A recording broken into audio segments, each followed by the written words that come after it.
That was extremely claggy mud, but we know that anyway from down there. It's like being in the itching, but without the smell.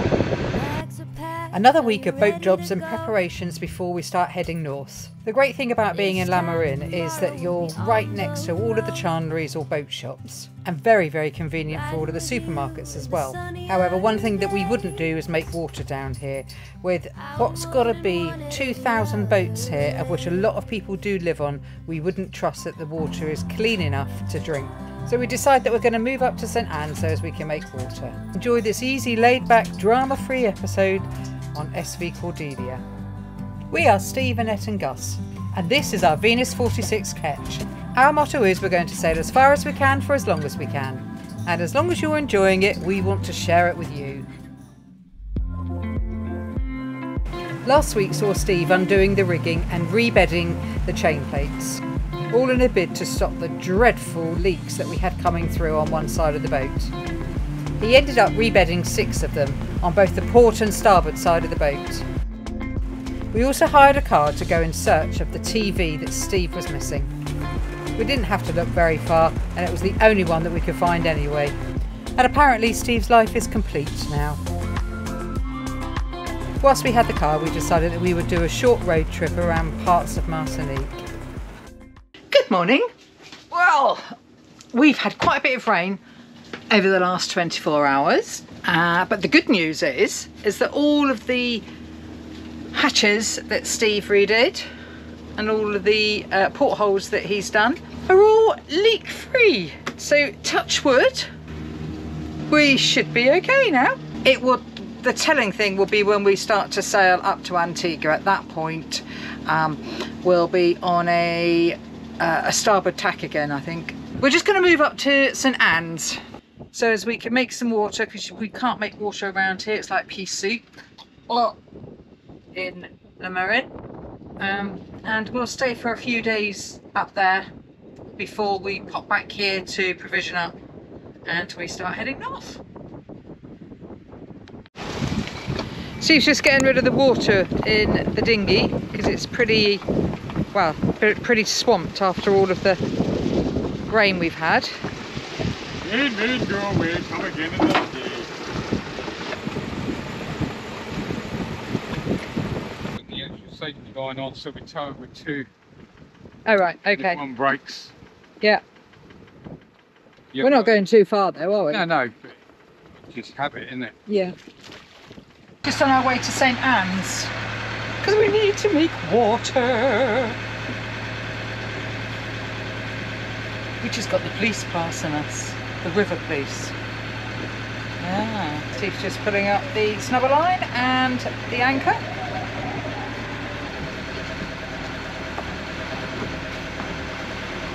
They're looking after us. I always get a little bit nervous helming when we're around here because there's so many reefs around. But Steve's just cleaning the anchor. It's great holding where we are, absolutely super holding, but it's very, very muddy. So right at this moment the anchor has got a chunk of mud on it. Anyway, I better go and concentrate because he's going to get mad. He'll get mad. The one thing you don't do is you don't go fast when you're... We see so many boats coming in at like kind of 5 or 6 knots. They hit a reef at 5 or 6 knots. That's it. Cracked keel, might even knock the keel off. When we went aground all those years ago, that was at near the Needles. We went aground near the Needles, and it wasn't until quite a few days later that we realised we'd done no damage underneath, or knocked a little bit of copper coat off, but we'd actually split the back rail, the stainless on the back. So it's amazing what kind of damage it can do. Anyway, I've got to go. The police are watching me now. Ah, God. That was extremely claggy mud, but we know that anyway from down there. It's like being in the itching, but without the smell. Le Marin, which is located in Martinique, is a popular destination for boating enthusiasts and sailors. However, the waters around Le Marin have been the subject of concern due to the presence of numerous boats without black tanks, leading to potential pollution issues.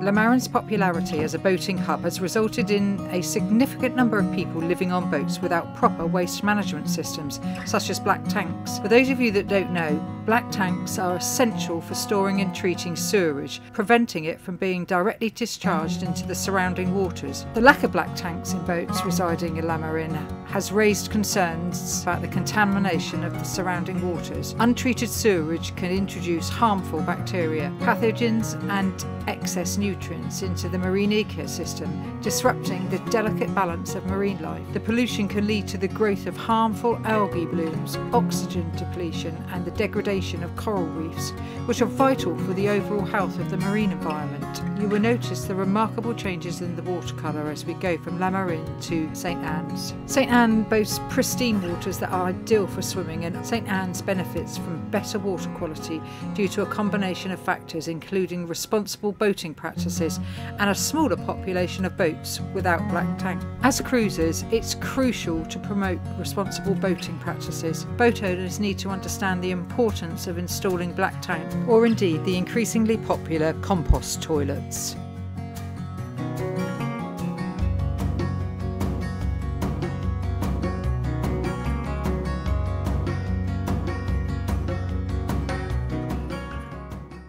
Now that's it, we're in St Anne's for a few days now. Just finished a few more boat jobs before we start heading north. It also means that we can have a swim because it's still very, very hot. And I know somebody, a little four-legged friend of ours, that would love to go for a swim. Okay, go on then. Good boy, Gus. Good boy.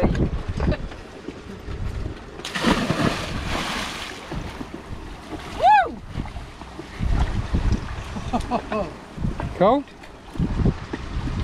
Not cold. It is when you first get in, yeah.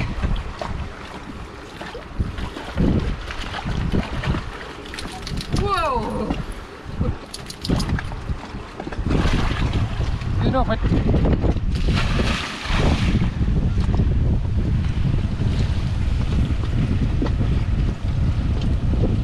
St Anne is named after a man who was defending the island against the British back in 1808. The chapel here was built in 1678 for the 700 inhabitants of St Anne's and Le Marin just down the road. Apart from Le Marin, just a mile into the bay, St Anne's is a hotspot for all of the cruisers who come to Martinique. The easy check-in system at Booby's restaurant in St Anne's makes it the ideal location after you've done an 18 to 20 day passage across the Atlantic. It's only a small village with a couple of small supermarkets, several restaurants, but beautiful views over the Bay of St Anne's.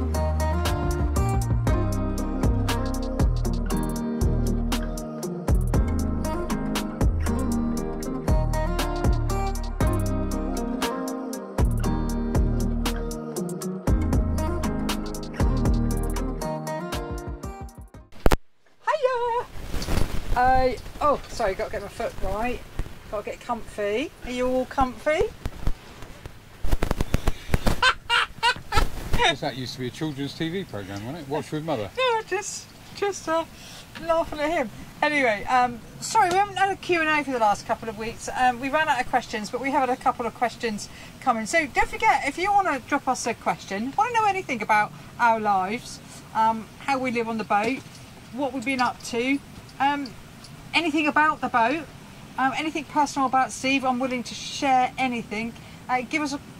Just drop us an email on cordeliasv@gmail.com. Or my views on anything, because I'm very opinionated. Very opinionated. Anyway, we've got a couple of questions this week. The first one is from David and Vanessa Pendleton, great patrons of ours. They wanted to know if you saw our video a couple of videos back of us being in Carriacou when we dragged anchor. They want to know, why didn't we have a second anchor out? to help avoid us from dragging? I would kind of answer it in that we would put a second anchor out if it was a known system coming through that we had kind of prior warning of, so we'd be preparing for it, and part of the preparation might be to put a second anchor out, or at least have one ready to deploy if we started having a problem. But it wasn't a forecast system. Even though it did last quite a while, it wasn't forecast to be as strong as it was. So, and we'd been there for 4 or 5 days. We'd been there for 4 or 5 days, and we checked the anchor. We were well dug in. We'd done our usual thing of putting out a 5-to-1 scope at least, backing down on the anchor, diving on the anchor and checking it was kind of dug in. So although we were dug in, it did start to blow up a bit, and we think that it just kind of wedged its way out of where and it was. when we dragged, it was quite a slow motion thing. It wasn't like it let go and completely let go. It was like we were just moving back towards and another. The bit where you see where I'm on the boat on my own and it kicked up, only 2 seconds before that it had been brilliant sunshine, really gorgeous, and bang, all of a sudden it happened again. It's kind of hindsight's 20/20 vision. So yeah, we do have a second anchor. We do even have a third anchor. But we only tend to get those ready, or certainly get a second one ready, if there's a known weather system coming through. That one kind of caught us out. And if there is a known weather system coming through, then we definitely prepare ourselves, as we did with Storm Brett a couple of months ago. Yeah, and we take things off the deck. We kind of make sure there's easy access for kind of running around with a fender. We have a roving fender out just in case we need to stick that in the way of somebody who might be dragging onto us. Thanks, David, for that question. Our next question comes from Vicky Cooper and Chris Brown. What have you done with your hair? I've known Annette since we were at school, and that brings back fond memories. Don't! Anyway, yes, from Vicky Cooper and Chris Brown. Want to know what has been the most encouraging and enjoyable sea crossing? Have we ever got into the water and swam on those sea crossings, or is it too dangerous? I would say, me personally, my most enjoyable crossing was the Atlantic crossing, 2,200 miles, and it was a brilliant crossing. It was, and we caught fish. And some of the catching the fish involved throwing a line over the back with a brightly coloured lure, trying to attract the fish to bite it, and then worrying about another bigger fish coming along and biting that fish. So somebody jumping off the back of the boat whilst you're moving, holding onto a line with a bright coloured bikini on, to me is just like a bigger lure. He wouldn't let me go swimming. So, no. I wanted to go, and he wouldn't let me go swimming because we did at one point have quite a large shark Circling the boat. Yeah. Yeah. So he said no, I wasn't allowed to do it, but I would have done it. If he hadn't been on the boat, I would have done it. But we've had some really great passages. In the Med, it was like 2 to 3 days max. And then when we came out of the Med, we had a 6-day down to from Gibraltar to the Canaries. Which was great. Which was really good. And then 6 or 7 from the Canaries to Cape Verde Islands. It was nearly 8 to 9, yeah, from the Canaries to Cape Verde. And that was yet another brilliant I think passage. all longer passages tend to be quite nice because you get a chance to get into the swing of it. One night passages or 2 days, you haven't really got into the swing, if that's the right word. You haven't got a routine and your body hasn't adjusted to it. But 5 or 6 days, you get into the kind of the watch pattern and the eating pattern, and the time when you can just spend on your own or just on a crossover when we crossed over. Yeah, I can't take you seriously with that head. Hope that answers your question. Our next question is, I'm going to have to read out this name because I know I'm not going to be able to say it properly. Christine Malhusen wants to know, what does your tattoo mean? Oh. Nothing. It means absolutely nothing. It does. It's got significant historic meaning. Yeah, go on then. Share it. It's got no meaning at all. It was just something I had done a long time ago. Of all places. Oh. Gus, I'm not a lolly. Stop licking me. So no meaning whatsoever, and I don't see it. So Christine, I hope that's answered your question. Or unfortunately, not. Yeah. Yeah, there's no meaning whatsoever. No meaning, no. Which is quite sad, really, isn't it? If you got any questions, cordeliasv@gmail.com. Yeah. Anything. My view on life, my view on the world, what pants I'm wearing or not. Sorry, I am. I got my dinosaur pants on today. Dinosaur pants. This is going to be the last video for a couple of weeks. We're going to take a couple of weeks off for Christmas and New Year. Have a wonderful Christmas. A very, very happy New Year wherever you happen to be, and whoever you happen to be with. Love you all lots, and thanks for watching. Bye. Ciao. Bye. Ciao for now. Thanks for watching, guys. A massive thanks to our Patreon and Coffee supporters, and we'd like to welcome aboard Latang, our latest patron. If you've ever thought of becoming a patron to a sailing channel, why not have a look at what we have to offer? In the meantime, don't miss next week's episode. We've got some exciting news, and then we will be off for a couple of weeks. Have a wonderful week. Love from us. Ciao for now.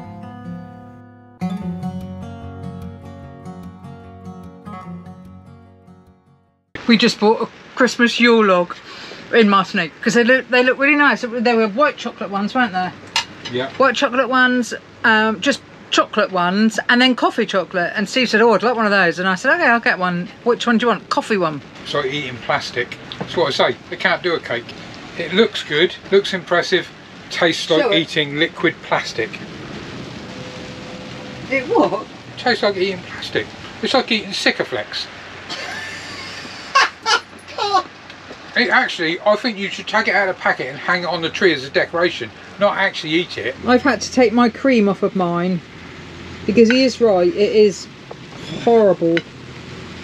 Really quite gross. When I said I like man-made goo the other day, I was serious. In the UK, we can do fake cream that tastes amazing. This is like... I can make good You can. butter icing. I don't know why you didn't make me a Christmas cake. I will do. This is afternoon delight that isn't delight. I've been waiting for this all day. The only good thing is that you were quite mean with the slice, and for once I'm quite happy. Well, you got a whole Yule log to eat yet. We're going to give it away to the soup dragon. These are my sweating... Oh. These are my sweat gobbling pants. Pardon? These are my sweat gobbling pants. They're just slightly... Don't. Nobody wants to know that, Steve. Nobody does.